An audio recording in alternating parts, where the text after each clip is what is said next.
What happens when Hollywood's most respected action hero meets late-night television's most relentless provocateur, and things go completely sideways?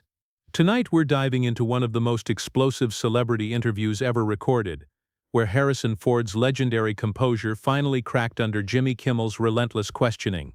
Before we get into this incredible story, make sure you hit that subscribe button and drop a comment below telling me which celebrity meltdown you want to see covered next.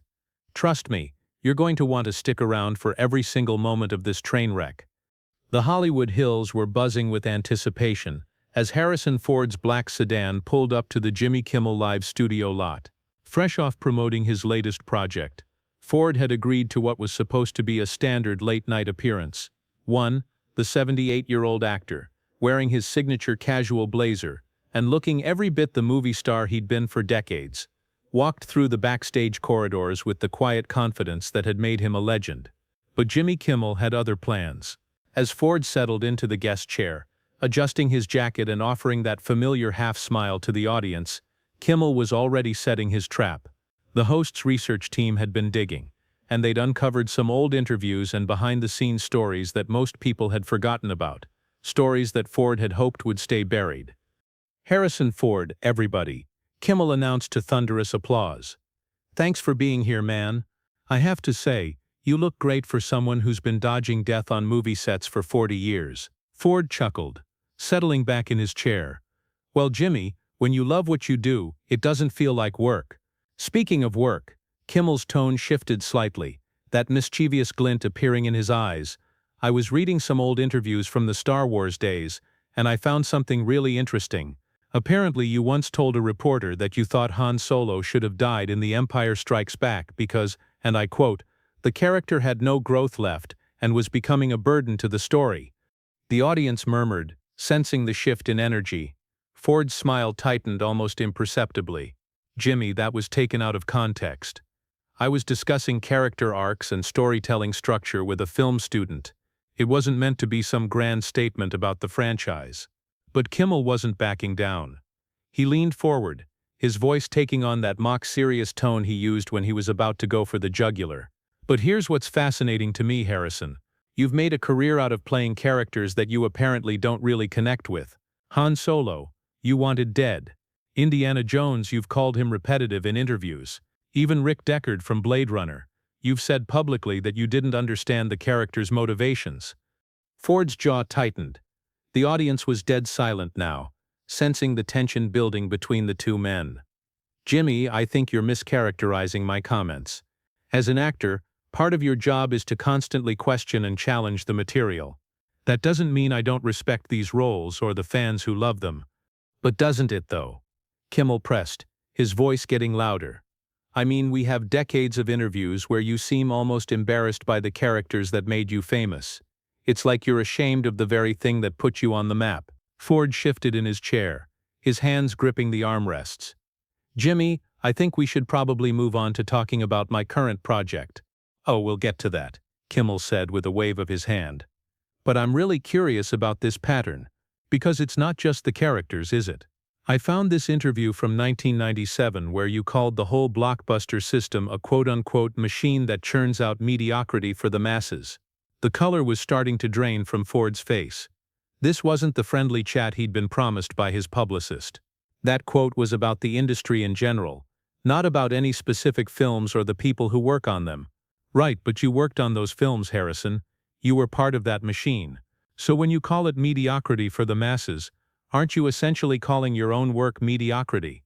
Ford's voice dropped to that dangerous quiet tone that anyone who'd seen his movies would recognize. "Jimmy, I came here to talk about my new film, not to relitigate every interview I've given over the past 4 decades. But Kimmel sensed blood in the water. The audience was completely captivated, watching this slow-motion car crash unfold in real time. "I'm just trying to understand the disconnect, Harrison. Because on one hand, you've made hundreds of millions of dollars playing these characters that you seem to have such complicated feelings about. And on the other hand, you've spent years in interviews subtly criticizing the very thing that made you wealthy and famous." Ford's knuckles were white now as he gripped the chair. "You know what, Jimmy? I think there's been a misunderstanding about what kind of interview this was going to be. This is exactly the kind of interview it was always going to be. Kimmel shot back, his voice rising. You come on these shows, you give the same canned answers about craft and process, but you never actually engage with the reality of your career. You never acknowledge the contradiction. What contradiction? Ford's voice was getting dangerously quiet. The contradiction of being one of the biggest movie stars in the world, while simultaneously acting like you're above the thing that made you a movie star. The studio was so quiet you could hear the cameras whirring. Ford stared at Kimmel for a long moment, and anyone watching could see the exact moment when his famous patience finally ran out. You want to talk about contradictions, Jimmy? Ford's voice cut through the silence like a blade. Let's talk about contradictions. You make your living mocking people who are actually out there creating something, taking risks, putting themselves on the line. What exactly have you created besides a platform to tear other people down? Kimmel's smug expression faltered for just a moment, but he quickly recovered. I create entertainment, Harrison. Comedy. I make people laugh. Do you? Ford leaned forward now, his famous intensity fully engaged. Because from where I'm sitting, it looks like you make people laugh at other people's expense. There's a difference between comedy and cruelty, and you seem to have trouble telling them apart. The audience was riveted. This was not the Harrison Ford they were used to seeing. Calm, measured, and diplomatic. This was raw, unfiltered anger from a man who'd clearly had enough. Oh, come on, Kimmel scoffed. But there was a nervous edge to his voice now. You can't be serious. You're one of the most successful actors in Hollywood history. You think a few jokes are going to hurt your feelings? This isn't about jokes, Jimmy. This is about respect. And you clearly don't have any. Respect. Kimmel's voice cracked slightly. You want to talk about respect? You've spent your entire career acting like you're too good for the roles that made you famous, like you're some serious dramatic actor who got stuck doing adventure movies.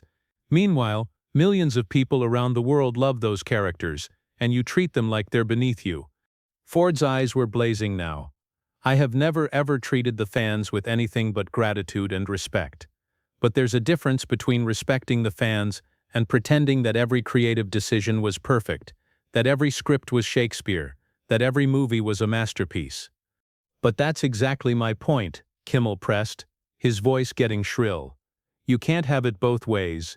You can't take the paycheck and the fame, and then spend decades suddenly undermining the very thing that gave it to you. I'm not undermining anything, Ford snapped. I'm being honest about the creative process. I'm treating the audience like adults who can handle the fact that making movies is complicated, that actors sometimes disagree with directors, that not every moment on set is magical. But you go beyond that, don't you? Kimmel's voice was getting nastier now. All pretense of comedy gone. You've made it clear in dozens of interviews that you think these blockbuster movies are somehow beneath your artistic integrity. Show me one interview where I said that. I don't need to show you, Harrison. Everyone watching knows exactly what I'm talking about. The eye rolls when people ask about Star Wars. The visible discomfort when you have to talk about Indiana Jones, the way you light up only when you get to discuss your smaller, more serious films. Ford was on his feet now, towering over Kimmel's desk. You know what your problem is, Jimmy? You think you understand people based on edited clips and out-of-context quotes. You think you can reduce 40 years of someone's career to a few sound bites that fit your narrative. I think I understand when someone is being fake, Kimmel shot back, standing up to meet Ford's energy. And you've been fake for decades. Fake enthusiasm, fake gratitude, fake humility. Fake? Ford's voice was dangerously quiet again. You want to know what's fake? This whole setup. You invite me here under false pretenses, ambush me with gotcha questions, and then act like I'm the problem when I don't play along with your little game. The audience was completely silent now, watching this confrontation escalate beyond anything they'd ever seen on late-night television. Kimmel's producers were frantically gesturing from the wings, but neither man was backing down. It's not a game, Harrison. It's called accountability. You're a public figure who's made hundreds of millions of dollars off the public's goodwill, and you've spent years subtly showing contempt for the very people who made you rich and famous. Contempt. Ford's voice was getting louder now. You want to see contempt? This is contempt. What you're doing right now. Twisting someone's words, attacking their character, trying to humiliate them on national television for your own entertainment. I'm asking legitimate questions about legitimate contradictions in your public statements. No, you're not. You're being a bully. You're using your platform to attack someone who can't fight back on equal terms because this is your show, your audience, your rules. Kimmel's face was flushed now, his carefully constructed TV persona completely abandoned. If you can't handle tough questions, maybe you shouldn't be doing interviews. Tough questions. Ford laughed bitterly. These aren't tough questions, Jimmy. These are cheap shots designed to make you look clever at my expense. A tough question would be about craft, about choices, about the work itself. This is just tabloid garbage dressed up as journalism. Everything I've brought up is from your own interviews, your own words. Taken out of context, edited for maximum controversy, presented in the worst possible light. That's not journalism, that's character assassination. The tension in the studio was electric. Kimmel's bandleader was staring in shock. The audience was completely silent, and you could see the panic on the faces of the production staff. You know what I think, Harrison? Kimmel's voice was venomous now. I think you're angry because someone finally called you out on your act. The humble movie star routine, the aw shucks Midwestern guy who just happened to become famous. It's all calculated, isn't it? Ford stared at him for a long moment, and when he spoke, his voice was deadly calm. You really want to do this, Jimmy? You want to make this personal? Fine, let's make it personal. The words hung in the air like a loaded gun. Ford's eyes were cold as steel, and for the first time since this whole confrontation began, Kimmel looked genuinely uncomfortable. You want to talk about calculated, Jimmy? Let's talk about your career. You started as a radio shock jock, making prank calls to random people for laughs. Then you moved to television, where you built your entire brand on humiliating celebrities and ordinary people alike. The Man Show, where you objectified women for cheap laughs. Jimmy Kimmel Live, where you've spent 2 decades perfecting the art of the ambush interview. Kimmel's face was getting redder by the second. That's completely different, and you know it.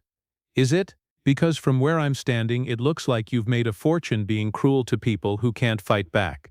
At least when I play a character, I'm trying to entertain people. When you attack people, you're just feeding off their discomfort for your own benefit. I don't attack people. I ask hard questions. Hard questions. Ford's voice dripped with contempt. Jimmy, I've been asked hard questions. I've been interviewed by real journalists. People who actually understand the craft, who dig deep into the work itself. What you do isn't journalism, it's voyeurism. The audience was completely transfixed. This wasn't just a celebrity meltdown. This was 2 titans of entertainment tearing each other apart in real time. You know what's really rich about this whole thing? Ford continued, his voice gaining momentum. You sit there and accuse me of being fake, of putting on an act, but your entire career is an act. The friendly late-night host routine, the self-deprecating humor, the everyman persona. It's all carefully crafted to hide the fact that you're just a bully with a platform. That's enough, Kimmel snapped, but Ford was just getting started. No, Jimmy, it's not enough. Because you want to psychoanalyze my relationship with my career, let's psychoanalyze yours. You've spent your entire adult life making fun of other people because you're fundamentally insecure about your own lack of talent. You can't create anything original, so you tear down people who can. I create comedy every single night. You create cruelty every single night. There's a difference. Real comedy comes from truth, from humanity, from finding the absurd in the everyday. What you do is find people's vulnerabilities and exploit them for laughs. That's not comedy, that's sadism. Kimmel was visibly shaking now, his carefully constructed TV persona completely shattered. You don't know what you're talking about. Don't I? Let's talk about your greatest hits, Jimmy. The time you made fun of that kid with the speech impediment, the way you mocked that actress for crying during her divorce proceedings, the countless times you've taken someone's worst moment and turned it into a punchline. That's your legacy, not entertainment. Those were comedy bits. They were supposed to be funny. To who? To the people you were humiliating, or just to you and your audience of enablers? The studio was dead silent, except for the sound of the 2 men's voices. Even the cameras seemed to be holding their breath. You want to know what's really pathetic about all this? Ford pressed on. You invited me here tonight not because you wanted to have a conversation, not because you were curious about my work or my process. You invited me here because you thought you could score points by tearing down someone who's actually accomplished something with their life. I've accomplished plenty. Have you? What exactly have you accomplished, Jimmy? You've gotten rich making other people uncomfortable. You've built a career on the pain and embarrassment of others. When you're gone, when this show is canceled and forgotten, what will be your contribution to the world? What will you have created that actually mattered? Kimmel's hands were clenched into fists now. I've entertained millions of people. You've fed millions of people's worst instincts. You've normalized cruelty and called it entertainment. You've taught an entire generation that it's acceptable to mock and humiliate people as long as you're funny while you do it. That's not true. Isn't it? Look around, Jimmy. Look at the world you've helped create. A world where everyone thinks they're a comedian, where everyone thinks other people's pain is fair game for jokes, where basic human decency is seen as weakness. You didn't create that world alone, but you've certainly done your part. Ford stepped closer to Kimmel's desk, his voice dropping to that dangerous whisper again. You know what the real tragedy is? You actually are intelligent. You actually do have talent. But you've wasted it on this cheap exploitative garbage, because it was easier than actually trying to create something meaningful. I don't have to listen to this. No, you don't. But your audience does, and they deserve to know who they're really supporting when they tune in every night. They deserve to know that behind the jokes and the celebrity guests and the comedy bits is someone who fundamentally doesn't respect them or anyone else. Kimmel was breathing heavily now, his composure completely gone. You have no right to judge me. I have every right. Because you started this, Jimmy. You brought me here under false pretenses. You ambushed me with attacks on my character and my career, and you did it all with that smug little smile on your face like you were doing the world a favor. Well, congratulations. You got your confrontation. How does it feel? The two men stared at each other across the desk, the decades of Hollywood diplomacy completely stripped away. This was raw, unfiltered animosity between two people who had clearly reached their breaking point. You know what your real problem is, Harrison? Kimmel's voice was shaking with rage. You can't stand that someone finally called you out on your act. You've spent so long being treated like Hollywood royalty that you forgot what it's like to be challenged. Challenged? Ford laughed bitterly. Jimmy, I've been challenged by directors, by critics, by audiences, by the work itself. I've been challenged by real artists who pushed me to be better, who demanded excellence, who cared about something more than just getting a reaction. What you're doing isn't challenging me, it's insulting me. Maybe you need to be insulted, and maybe you need to grow up. The words hit Kimmel like a physical blow. His face went white, then red, then white again. Grow up? I'm running one of the most successful shows on television. Success isn't the same thing as maturity, Jimmy. A child can be successful at throwing tantrums. That doesn't make them an adult. That was the breaking point. Kimmel slammed his hand down on his desk so hard that his coffee mug jumped. Get out. Just get out.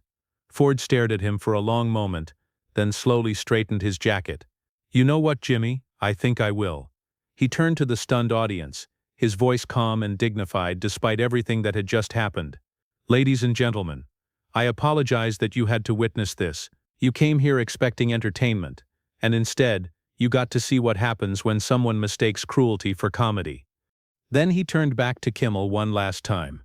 Jimmy, I hope someday you figure out the difference between being funny and being mean, for your sake and for everyone who has to deal with you. With that, Harrison Ford walked off the Jimmy Kimmel Live stage, leaving behind one of the most explosive confrontations in late-night television history. Two audience sat in stunned silence as Kimmel stood behind his desk, his career potentially in ruins, all because he thought he could take down a legend and forgot that legends don't go down without a fight. The cameras kept rolling as Ford disappeared into the wings, capturing every moment of Kimmel's humiliation. In trying to expose what he saw as Harrison Ford's contradictions, Jimmy Kimmel had instead exposed his own ugly truth, that behind the jokes and the charm was someone who had built a career on other people's pain, and when confronted with that reality, had nothing left but rage. So what do you think? Was Harrison Ford right to call out Jimmy Kimmel's tactics, or did he go too far? Drop a comment below and let me know which side you're on. And don't forget to subscribe for more explosive celebrity stories that you won't see anywhere else.